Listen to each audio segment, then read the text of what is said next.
Millionaire Secrets Global Summit. Here's your host, Dominic Chiarella.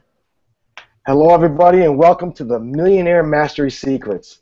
I'm Dominic Chiarella, your host, and this is a groundbreaking online event for the snow and landscaping industry.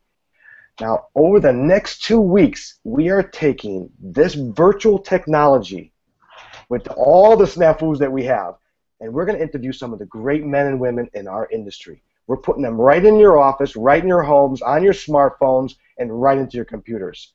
We're going to hang out live with 10 titans, and they're going to share with you the one thing that they wish someone had told them when they first started out in business, so they could take and you could take your business to success. Now, we're about to learn some of the most important strategies and tips building successful businesses in our industry. I am extremely excited to share this information today. And look, I'm ready to jump out here of my skin because I want to introduce a great titan in our industry, but I have to go over some housekeeping. We're working with the Google Hangouts, and it's a new technology, guys. So what's going to happen here is you may be able to put some questions in. Be aware that it's a 60-second delay. So you may be asking the questions. We'll be keeping tabs. I have a great team that any kind of snafu is going to happen, they're going to do their best to fix it and get these questions to us. So, we'll check periodically. Now, without further delay, I want to introduce you to today's guest. His name is Frank Mariani Jr., TLC Quality Manager and a third-generation Mariani Landscaping. I'm going to say a little bio first before I introduce this young man. Frank has been interested in landscape ever since he was a very young man, driving around with his father to job sites. Since he was in grade school, Frank has been involved in the business and was raised in it, always fascinated. His father has been a main inspiration. Seeing how far his father has come with this company makes Frank want to continue that growth and quality. And as a TLC quality manager for Mariani Landscaping, Frank has overseen the transition of building and design clients to maintenance clients, ensuring that this is flawless and clients get the best quality. Frank's future goals are to learn all fields of this industry and to make someday take over his father's role, leading and growing a great company. Some of the projects he worked on: Spider Island, Chicago Botanical Gardens, where he worked as an assistant foreman; Evening Island, Chicago Botanical Gardens, where he worked as a foreman; and Royal Ridge, he's worked as a foreman. Now, without further ado, hello, Frank. How are you? And welcome. And thank you for taking the time in our audience. I'm doing great. How you guys doing? We are doing great. We had some snafus in the beginning, but we have a great team behind us. I know you have a great team behind you. So, I introduced you with a great bio, and we started talking about landscaping. I want to ask you a question today. What's the driving force for you and your team to start adding something a little different, starting the snow division? Now, I know you've been doing it for a few years, but what's making you drive to add this to your company? Honestly, there was two driving factors to getting started in snow. It really just kind of sort of fell upon us. We wanted to stick around. Being up in Chicago and places with snow, you're not landscaping obviously all year round. So we wanted to figure out a way to keep in front of the face of our clients and keep them happy, and honestly just keep other people off of our sites and not give them the opportunities to kind of step in and have an opportunity to take clients away from us. So that was sort of the first driving force to get us going. And the second thing was we had guys that lived around here that didn't necessarily want to go back and take vacations for 3 or 4 months, and they wanted to keep working. So we looked for opportunities for them. Other than dormant pruning in the winter, there's not much going on with landscaping. So we were looking for other things for our guys to do to keep them supported throughout the winter seasons, winter months rather. And so those two reasons are people wanting to continue to work over the winter time, and then just showing good face and trying to help our clients out, and any opportunity that we had was a reason we really stepped into it. Well, it seems, Frank, a lot of companies do this kind of stuff. It almost is like a necessary evil to keep yourself busy, get some cash flow. But I know you guys. You're not a type of company that, okay, we're just going to put this together. You're system oriented. Your network, your team, your grow over there is I see it more.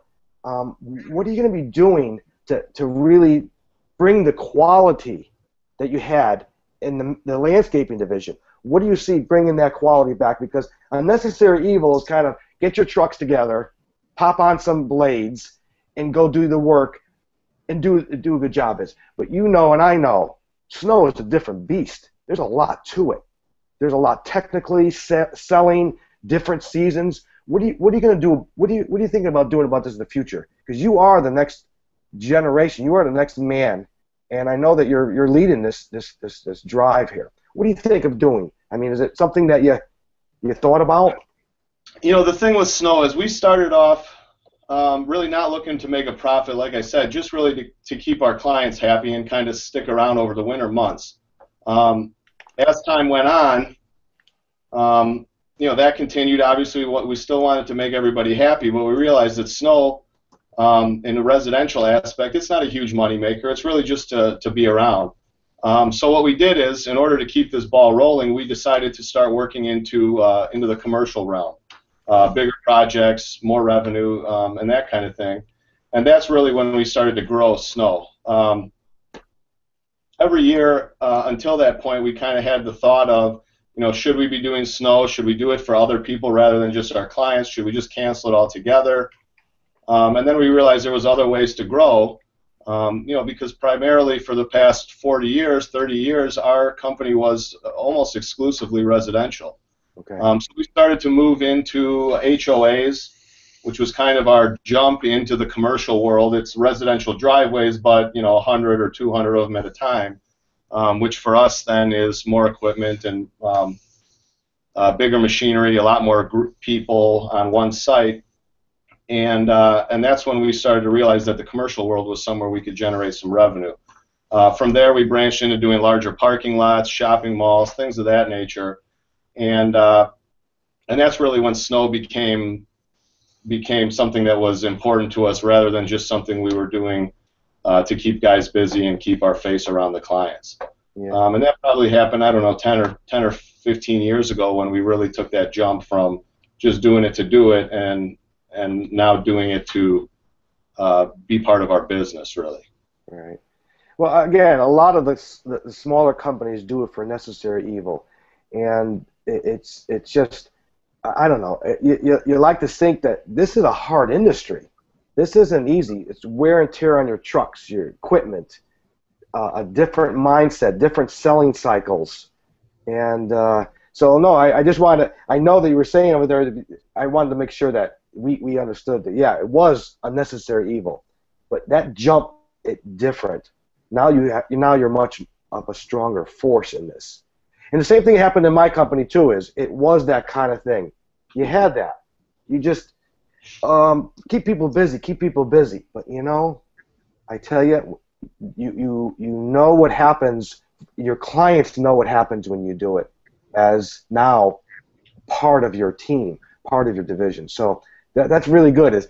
I always find it interesting all these years, Frank, is that I'm a family-owned business.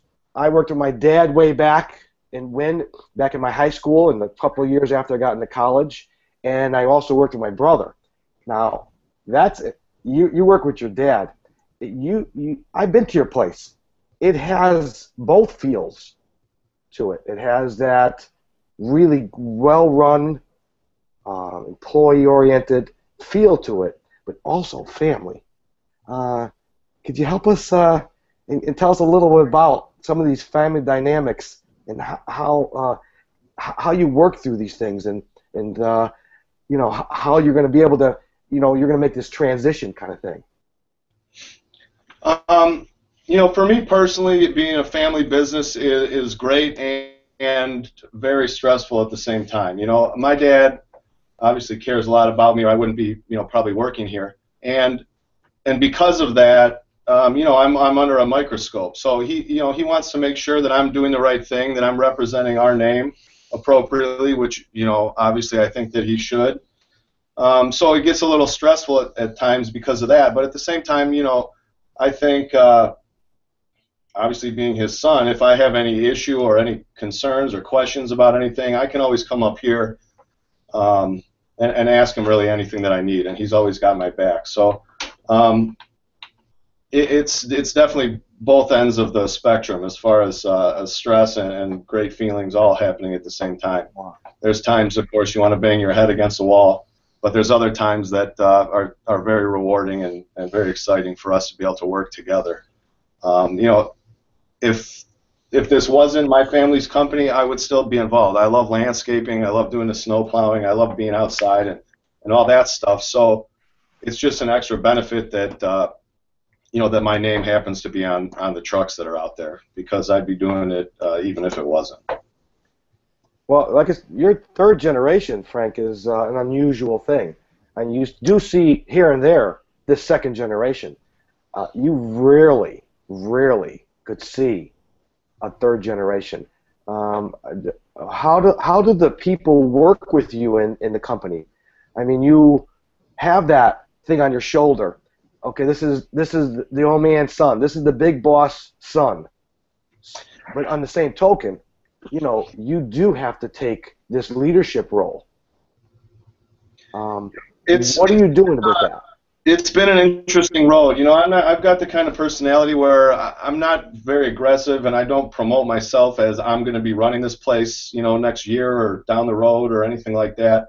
I kind of do what I do, and I'm not going to be planning on taking anything over until I've earned it. So, like you mentioned in my bio, I started riding around with my dad.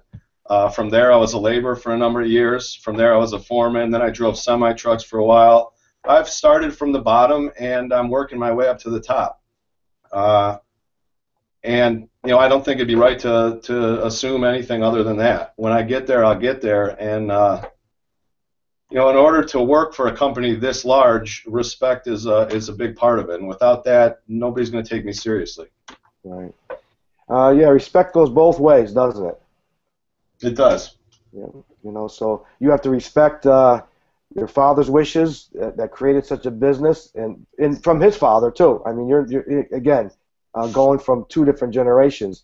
I do sense what you're talking about, Frank, is because I also felt the same thing as I had to earn, really earn, because I was working with my father, I was working with my brother, and sometimes people would challenge you.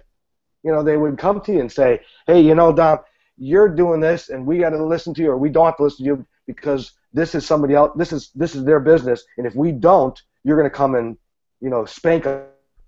So I guess for me, that made me work harder, and to do everything did it come to so has it come to you yet that you're going to make a transition? Is this here? Is it there in your mind? I mean, let's face it, Frank.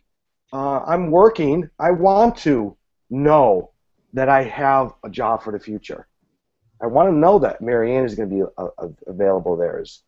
So I'm just wondering. I mean, you're working the bottom levels and going all the way up, but there is a kind of a switch from knowing everything and doing everything to be a true leader.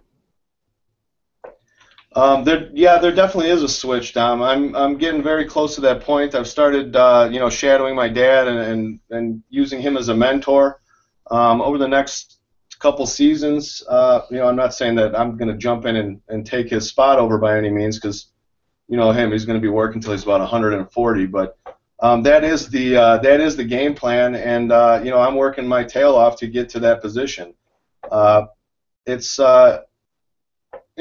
a stressful and kind of scary thing to think about that, but I'm up for the challenge, and that's what we're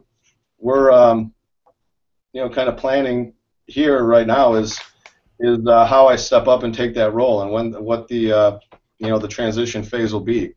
Good. Well, let's talk a little bit about that. You mentioned your dad was a mentor. Are you utilizing other mentors? Are you to do this jump? What kind of mentors are you using? I've got a couple different ones. I definitely consider my dad a life coach. I mean, I kind of observed him. I have been observing him since I was in diapers, the way that he deals with people, not only at work, but outside of the business as well, which is a big part of our business. My dad has great relationships with a lot of our clients in and outside the walls of the office. So, that's something I've learned and picked up very well, of how to deal with people, how to, talk and communicate with everybody on kind of the same level. But then also I've got a number of other great people around here. My dad, I think what's made our company successful is my dad realizing that he's not the best at everything. He might tell people he is, but he knows that he's not in reality. And our company is made up of great businessmen and women at each different level. So, while my dad, I think it's been almost 15 years, was trying to run the entire, upper management part of this company alone, he realized that, that's not what he's the best at. He's great at getting out and meeting people and setting relationships, like I said earlier. The business aspect of it, he realized that he needed somebody to help him with that role. So I've got Fred Wacker, who is like my dad's total opposite as far as personality and that kind of thing. And there's some things that I'd rather pick up from him than pick up from my dad. Mm-hmm. And there's a number of other people in this company that have great talents that I try to observe and follow and pick out what I can use from them, what I don't want to use from them. There's a lot going on here, and there's a lot of different personalities, and that's something that I'm real grateful for, because I'm not just learning from one person. One person is great at one thing or two things, but nobody can be the best at everything. And I've got the best of everything here to choose from. So, and pick their brains apart and all that kind of stuff. So it's very helpful. Yeah.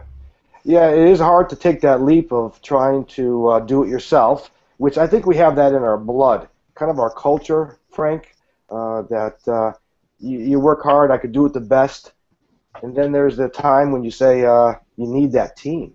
You need that team. And, I noticed like a little analogy I always use when I ran my company is it's like the football team. Having a great quarterback, that great leader, oh boy, that great leader could get crushed in the Super Bowl when the front line's not working, the defense, they don't have enough cornerbacks and running. So that's a good way. Of quarterbacks, that's not going to work out for you. Right.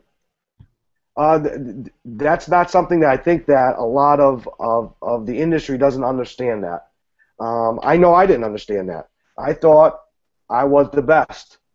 And it is a funny thing is once you take that leap and knowing you're not the best and you start accepting everything into you, it's a funny thing is the older you get, it seems like the less you know.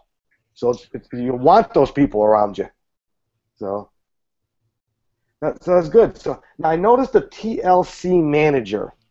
Mm-hmm. What is that?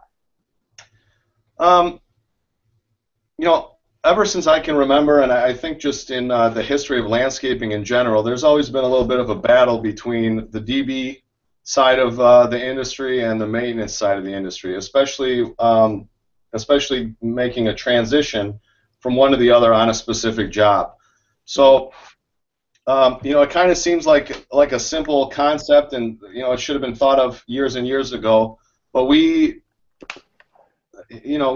worked on this thing for a number of years, and it never really caught. So I jumped in, and what this is a transition period for our jobs. A lot of our DB jobs, or in fact, as many as we can, we try to transition into maintenance jobs.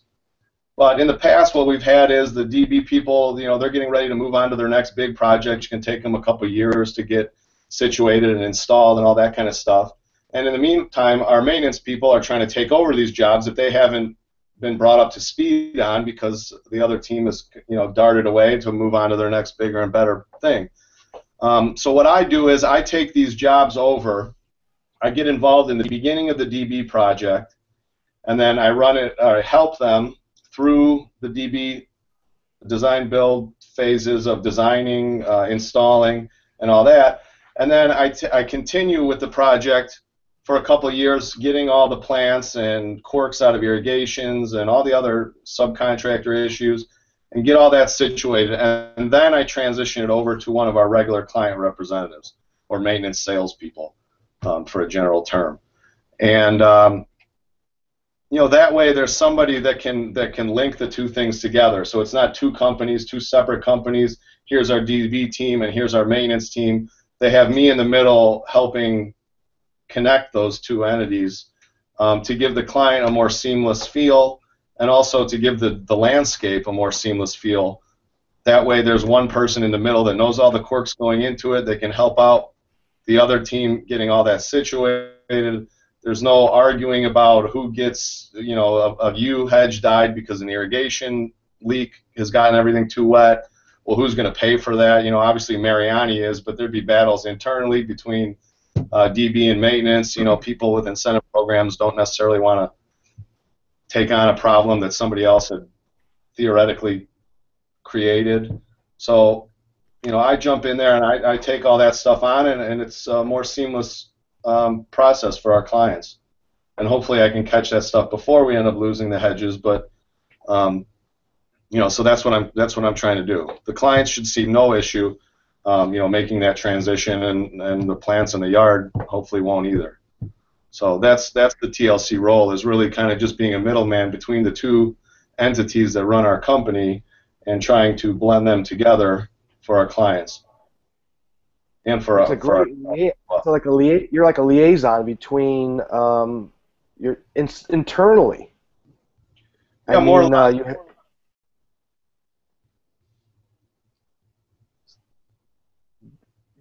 Okay, that's so yeah, it's interesting. You say like they're fighting, because of incentives, because of money, who's going to pay for everything. That is, so it's an interesting position you have there. I like the bottleneck effect there. It's like a bottleneck of, that hourglass. You came in, your team is there before it goes back out to the maintenance area.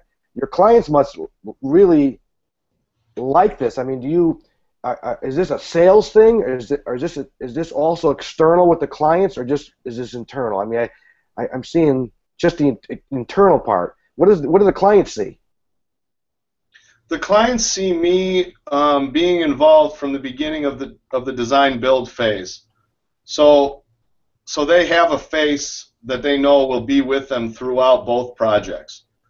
They know there's a DB and a maintenance person at the end of each of these phases, the beginning and the very end, and I'll kind of walk them through and help them with that, and then hand them off to their final resting place, which will be, hopefully for the rest of their time in that house or property.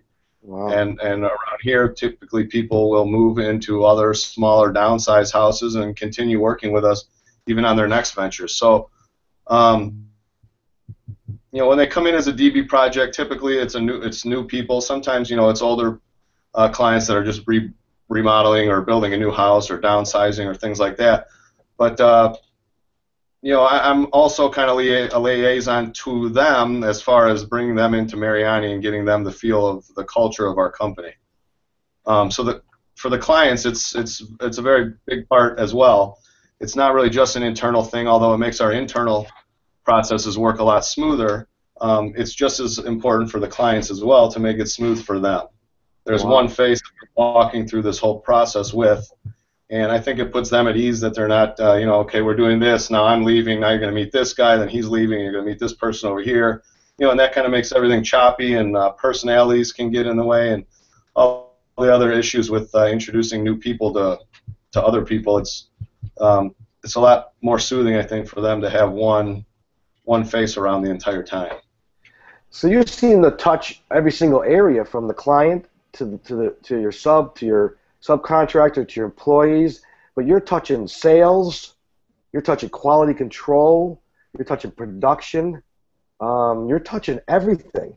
That's a lot of systems and processes and people to keep together. That must be a heck of a working process, that internal flow and structure.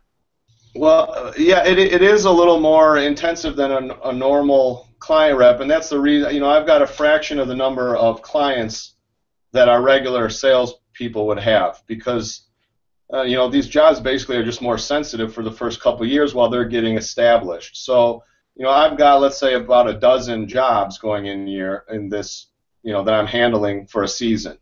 Okay. And I'll have them for, typically, depending on the size, about 2 seasons. So I'm handing off at the end of this year jobs that I started working on 2 years ago, and I'm in the middle of the process of jobs from last year, and I'm getting new ones this year. But, you know, we're not doing 100 installations a year. We're doing a small amount of larger projects, and that way I'm able to keep up with everything. As our company grows, obviously this position will grow, and maybe we'll need 2 TLC people on board. You know, hopefully that'll grow. Our company's budgeted to grow, and everything will, you know, transition down the line from there. But as of right now, it's a new process, and I'm running it. And you know, yeah, the deal with that is that it's very intensive program for the guy that's doing it, because there's so many different pieces to that puzzle. But like I said, I'm doing a fraction of the jobs that our normal salespeople have, so that's why it's possible. If every client rep had all TLC jobs, they would probably all be moving out to some other company, because it'd be just so stressful. They'd lose it. I would lose it if I had twice as many as I do, and they're working, you know, 80 clients, and I've got 15.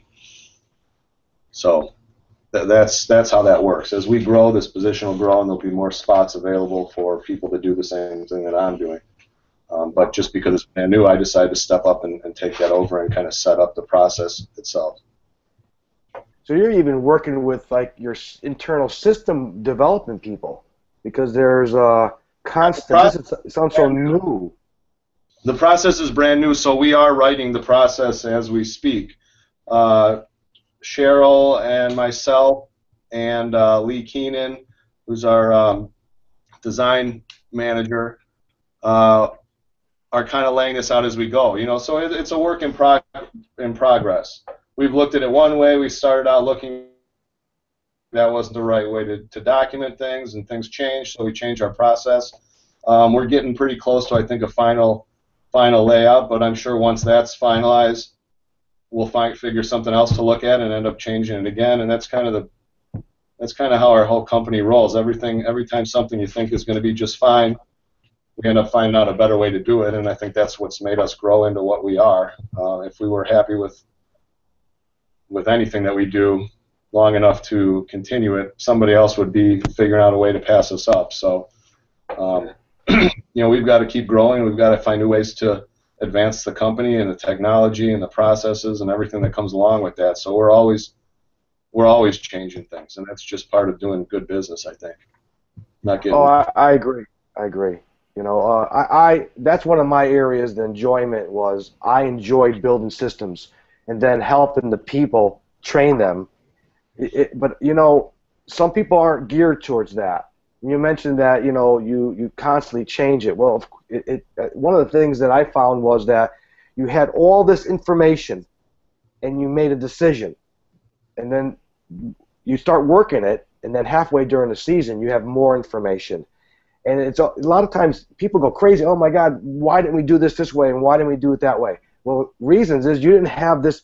You know, maybe it was a common sense thing, but you didn't have that in there. You had all the information you had to make that decision. Now you go into another area that you get more information, and you make those changes. So that's a very good tool for our audience, is the flexibility, that this isn't set in stone. You know, because you go to these events, Frank, and you see everybody systems, but to actually be able to build them or find a niche for them, build them, but then be flexible enough. Because you guys are a big company. Flexibility sometimes is not the word of the day in a place You know, it's just that, oh, I'm going to rely on a system. So that's a pretty cool area to be in, that's for sure. It is. I mean, it gets stressful. You know, like you said, being a big company changes. Not everybody's always open to change. You know, few people finally get comfortable. Okay, great, we know what we're doing. Well, the second that happens, we end up changing something. Right. And, you know, anytime you start something new or try something new, you think, okay, this is, and you realize something that's not that great, you know, a part of it. So you have to change it and evaluate how it's working and what's not working. I doubt that, you know, there's not many people that have said, this is what I'm going to do, here's how we're going to do it, Right. and it's been the exact right, you know, Right. thing all the way down the road. So anytime you come up with a new idea, there's definitely trial and error and failure involved as well. Yeah. You know, everything we try is not a great success. We just got to get up and dust our pants off and keep on trying. Right. So. Yeah, there's people that want to just jump right on. Like, you know, you tell the people in your organization that they go, we need to do this and we need to design this, and you have those people jump right on.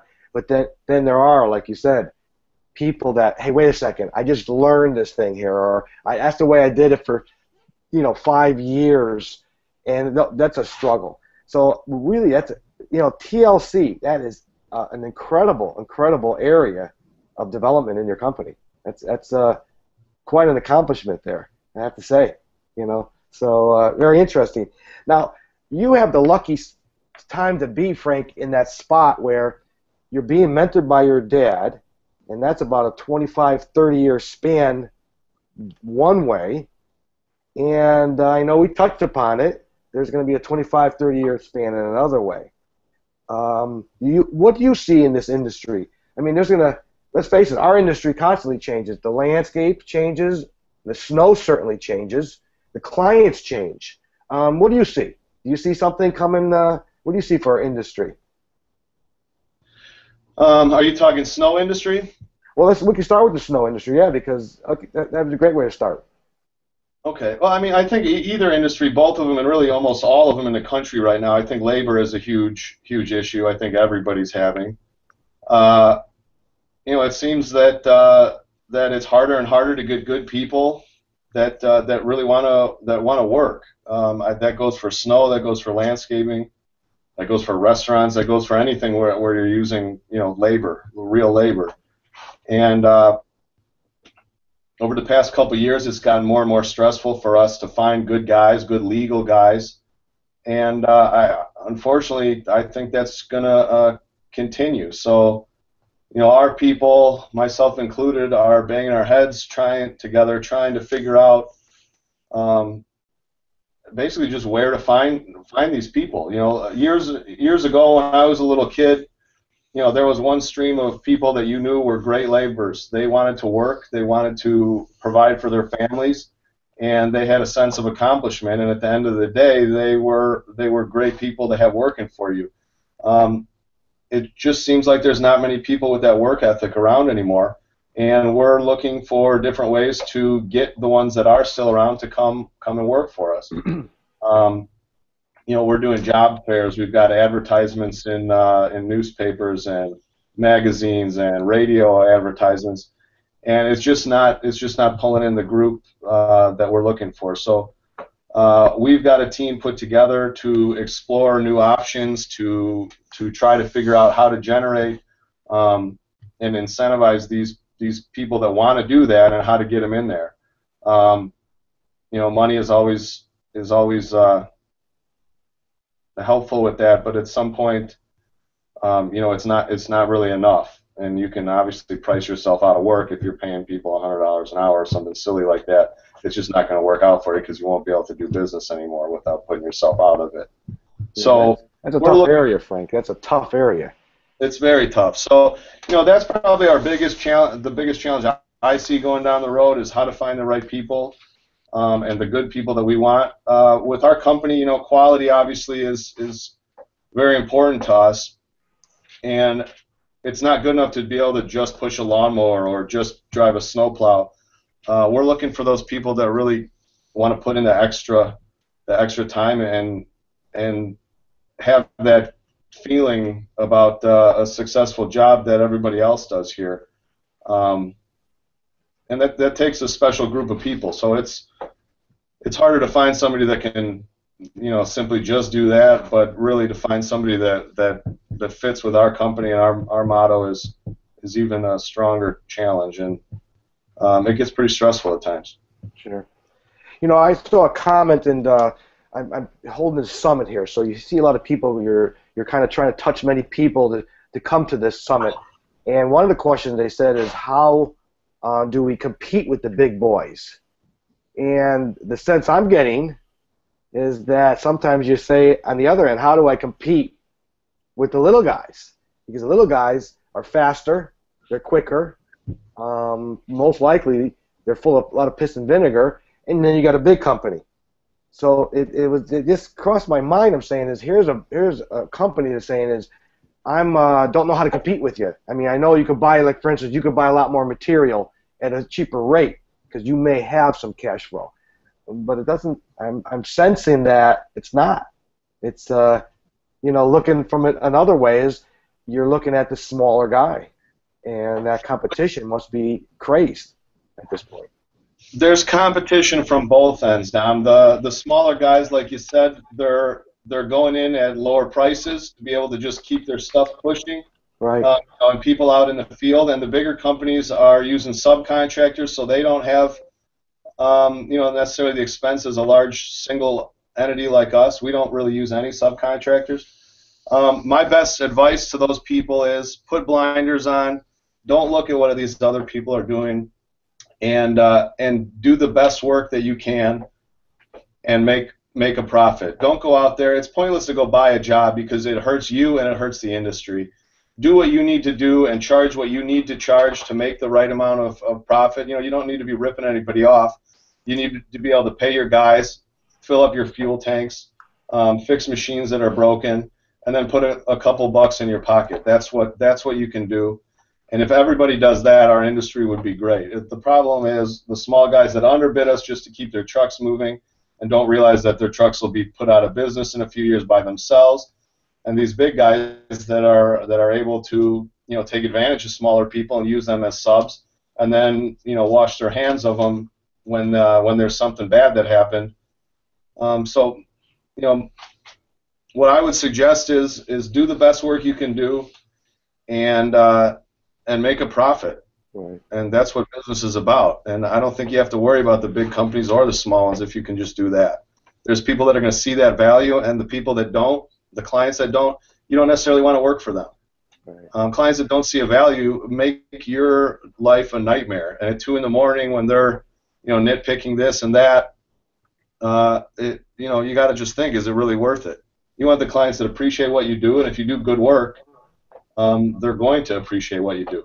If you come in there and half-ass things and try to run around corners and cheap them on salt or charge them extra for things, you're going to get caught and you're going to get in trouble and you're going to lose clients. Be honest, do have great quality, and get in and get out. And that's that's kind of what we do around here. We try not to look at these other people because you can get intimidated by big companies and you get frustrated by small ones. But if you have the best work, the best quality, then that kind of answers for itself. I like that blinder analogy you just said there, is because what you can do. I'm not going to be able to figure out a way to put these huge companies out of business, and I'm not going to be able to figure out a way to put the small ones out. So what does it do other than stress us out to think about them? You got to consider stuff that's going on, but don't get overwhelmed with it and make it your mission to figure out advantages or disadvantages over them, because there's really nothing you can do. What am I going to do about Valley Crest and Brickman combining forces? Absolutely nothing. I'm going to keep doing the good work that we do, and those kind of clients are going to realize that and come use us. Well, that's true. No, you're really like in competition with yourself.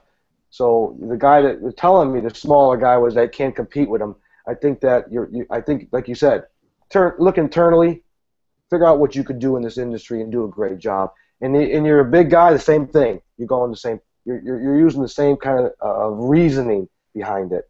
So you would educate your clients too. I would imagine that you're going internally. So you have your own trucks, your own equipment, and that's a lot of work. How do you get that across to clients? You know, really, it's setting up the relationships with them so that you can just come out and really, I mean, you tell them. The way to explain this stuff to our clients is open your mouth up and have an honest conversation with them. It's no secret. You know, there's no special recipe to what we do. So I'm just very outright and just explain to them, listen, you know, I've got trucks. I need to sometimes rent equipment, and I have to pay my people. Fuel costs went up. All that stuff is true. It's not like I'm making anything up. The majority of our clients, the way that they've gotten to be who they are is being great business people.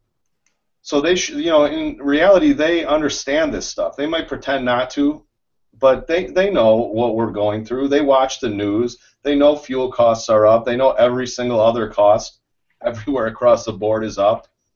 You know, it's Right. kind of just a simple process. You know, they're also doing the same thing we are. They're trying to save money. They're trying to find out more efficient ways to do it. But the ones that, like I said earlier, the ones that understand good quality know you might pay a premium for that, and we need to provide that service. Right. So They're not real I'm secrets just anymore.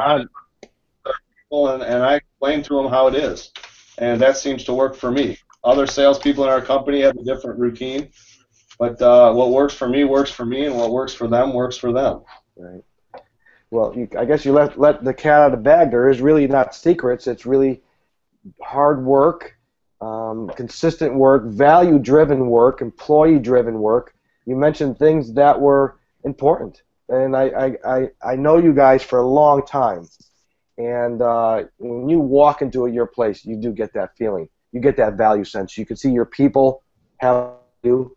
And you try to get it across to the client. So that's some good stuff to be able to take it to the next generation and work for you. That's for sure. So, but I'm going to ask you one more question, young man. Okay. And this is the actual question for the summit. Mm-hmm. And the summit question is the one thing that you most wish you had when you started out, and know that, because you're going to take it to the next generation. So what's the one thing that you think you had, if you look back on these last pretty much a whole lifetime, what did you wish you had? You know, obviously I didn't, you know, being third generation, I wasn't around at the beginning of the company.